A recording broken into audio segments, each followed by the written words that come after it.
Bismillahirrahmanirrahim. Assalamualaikum warahmatullahi wabarakatuh. Alhamdulillahi rabbil alamin. Wabihi nasta'in wa ala umuri dunya waddin. Assalatu wassalamu ala ashrafil anbiya'i wal mursalin Sayyidina wa maulana Muhammadin wa ala alihi wa sahbihi ajma'in, amma ba'du. Perkenalkan, nama saya Depi Nur Solihah, NIM 1908304013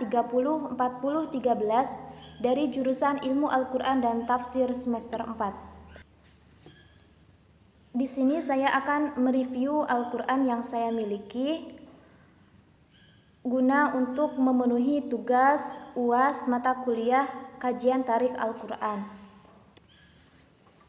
Pada kesempatan kali ini saya akan memaparkan review Al-Quran, yaitu Al-Quran Rasm Utsmani.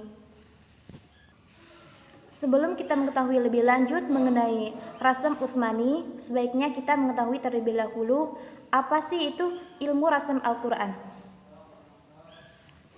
Ilmu Rasm Al-Quran yaitu ilmu yang mempelajari tentang penulisan mushaf Al-Quran yang dilakukan dengan cara khusus, baik dalam penulisan lafal-lafalnya maupun bentuk-bentuk huruf yang digunakannya. Penulisan Al-Quran itu terjadi pada masa Nabi Muhammad SAW. Apa sih Rasm Utsmani itu? Rasm Utsmani adalah cara penulisan Al-Quran yang dibakukan pada masa Khalifah Utsman bin Affan pada tahun 25 Hijriah atau 646 Masehi. Cara ini dalam beberapa hal berbeda dengan kaidah penulisan Arab konvensional. Tulisan Al-Quran sebagai disiplin ilmu berbeda dengan Al-Quran dalam qiraat. Oleh karena itu, riwayat penulisannya pun juga tidak tunggal. Menurut Al-Qadduri, disiplin Rasm Utsmani berbeda dengan ilmu kaligrafi. Kajian Rasm Utsmani sangat terkait dengan aspek bahasa atau aspek lughah. Maka sebagaimana dikemukakan oleh Asyuyuti pada tahun 911 Hijriah atau 1505 Masehi, semua penulisannya pun juga terkait kaidah-kaidah kebahasaan. Ini adalah salah satu contoh Al-Quran Rasm Utsmani yang saya miliki, yang diterbitkan oleh Cordoba, yang ditulis oleh Ustadz Haji Abdul Aziz Abdul Rauf LC Al-Hafiz. Selanjutnya yaitu kaidah ilmu Rasm Utsmani yang masyhur saat ini, yaitu membuang huruf, menambahkan huruf, penulisan hamzah, pergantian huruf, kata yang disambung dan diputus penulisannya, dan penulisan salah satu dari dua qiraat yang tidak bisa disatukan tulisannya. Kemudian contoh-contoh sederhana dalam 6 kaidah tersebut antara lain, yang pertama yaitu membuang huruf. Misalnya penulisan kata al-alamina dalam rasm ditulis tanpa alif setelah huruf ain, seolah-olah dibaca al-alamina. Hanya berbeda pada penulisannya saja, tetapi cara bacanya tetap sama, yaitu al-alamina. Yang kedua yaitu menambahkan huruf.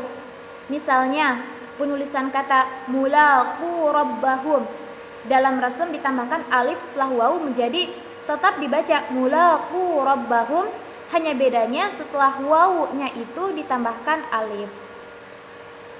Yang ketiga yaitu penulisan hamzah. Misalnya kata syaqahu, dalam rasm menjadi syaqahu. Yang keempat, pergantian huruf. Misalnya penulisan kata al-hayatu, dalam rasm ditulis dengan pergantian alif dengan wawu, alifnya itu diganti dengan wawu menjadi al-hayawatu. Al-hayatu yaitu setelah ianya alif, dalam rasm alif setelah ianya itu diganti alifnya itu dengan wawu menjadi al-hayawatu. Yang kelima, kata yang disambung dan diputus penulisannya seperti kata anla, dalam rasm terkadang ditulis sambung menjadi Allah. Dan yang terakhir yaitu yang nomor 6, penulisan salah satu dari dua qiraat yang tidak bisa disatukan tulisannya, misalnya bacaan hafaz pada Quran surat Al-Baqarah ayat 132 yang dibaca wawassa menjadi wawassa, dan semua contoh itu tersebut bacaannya itu tetap sama, yaitu wawassa, hanya cara penulisannya saja yang berbeda. Lalu bagaimana hukum mengikuti rasam Utsmani? Jumhur ulama berpendapat bahwa pola rasam Utsmani bersifat taufiki dengan alasan bahwa para penulis wahyu adalah sahabat-sahabat yang ditunjuk dan dipercaya oleh Nabi Muhammad SAW. Dengan demikian, menurut pendapat ini, hukum mengikuti rasam Utsmani adalah wajib, dengan alasan bahwa pola tersebut merupakan petunjuk Nabi yang disebut dengan taufiki. Mengapa kita memakai mushaf Utsmani? Yaitu untuk menghindarkan salah baca.